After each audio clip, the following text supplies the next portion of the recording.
What's going on, guys? HDProdigyGaming back once again for TDi Reverend as I bring you guys another Modern Warfare 3 commentary over a pretty sick gameplay. This is actually a striker gameplay on interchange over the drop zone game type that they did add for the community playlist a while back, and the last commenter actually discussed the community playlist, and I didn't actually realize then that they had actually added it back today. So along with Infected now in the community playlist is drop zone once again, the fan favorite I believe right now for the community playlist. So definitely go check it out if you guys already haven't. And this is pretty sick gameplay with the striker, actually probably the best shotgun in the game right now, in my opinion, and we'll get right into this.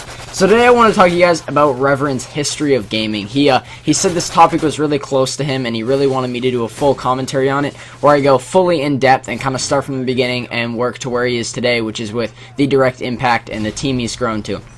So we'll start out with how he got into it. So he actually told me he started out in COD 2 when he was 15. Now, I actually haven't played COD 2 very much. I had it for a little bit. A few of my friends had given it to me so I could play for a little, but I really never got very much into it. My first COD was really COD 4, and before that, I really wasn't a big COD player. I really didn't actually play video games that much. I was more of, a kind of computer game guy, or actually played Halo 1 at that time as well. So he actually started out when he was 15 in COD 2, and the team was called TDi Gaming. Now, in this, he was actually first and second on the team ladder. I believe this was on Game Battles, as he said, and this is probably when Game Battles actually first got started up. I'm assuming it's with Game Battles, if not another site like that, but it seemed like he really got into it right away, as, that's pretty competitive for not only that age, being 15 that he was, but also that, Call of Duty was pretty new then. COD 2 was probably the first game where competitive gaming was really introduced. I really don't know much about COD 1, but I know that kind of in COD 4 was where it really started to pick up, and then of course, you got Modern Warfare 2, which is where it really picked up, and I think it's just grown from there to the point where, the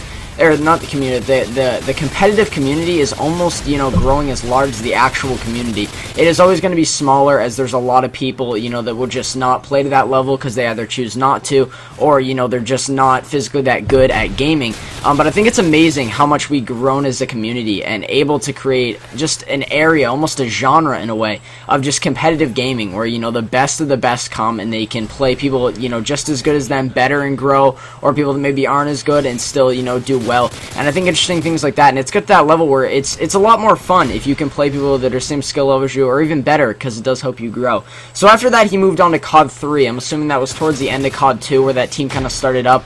Not very at the beginning of it, I'm assuming, as competitive gaming really wasn't that big back then. So next you have COD 3. Now COD 3 he started out with actually his first own clan, and this clan was called BMH, Big Money Hustlin' for short. And he picked up a bunch of pub players and actually finished 15th on the ladder.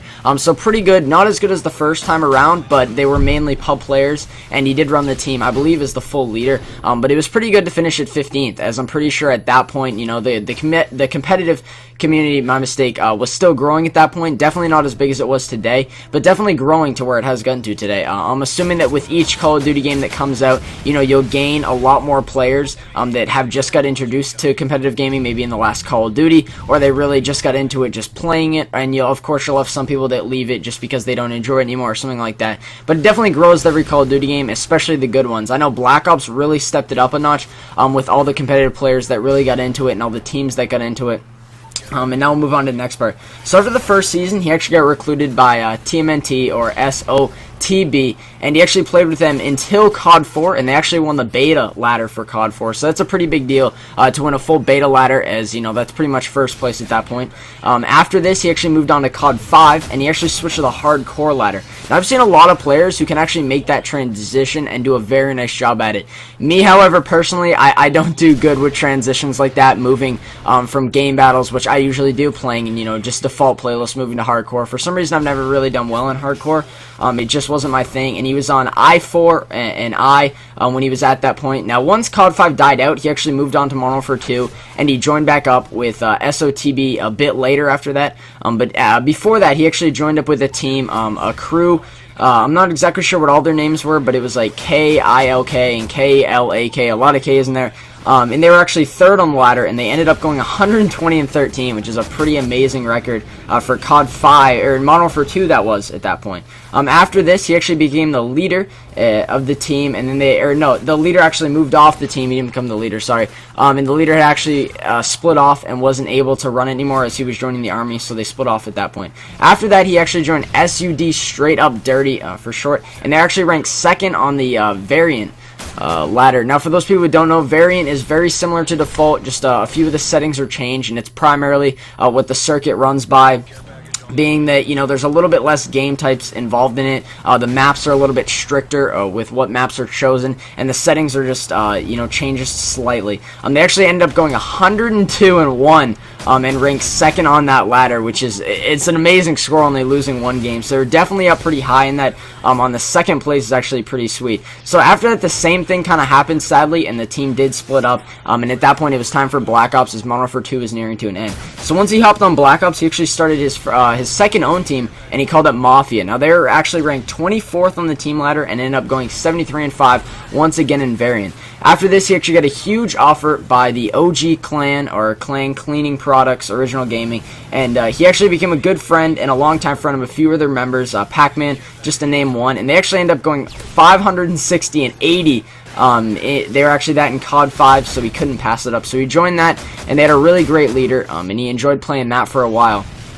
Now, he kept moving on from there, and he actually left at one point, as a few other members left, and that's where he started TDI, the Direct Impact, towards the end of Black Ops and the beginning of Modern Warfare 3 that we are at now. Now, the Direct Impact was sort of a family community that he started. It wasn't meant to be as serious. It was meant to be more fun, and there's actually 30 members in it now. The team is grown by him, and he is the leader, and he is actually very proud of it. He plans on doing GB soon as he can, you know, get a very good group of players, and of course, it's for fun at this point, not as serious, and they'll keep moving up.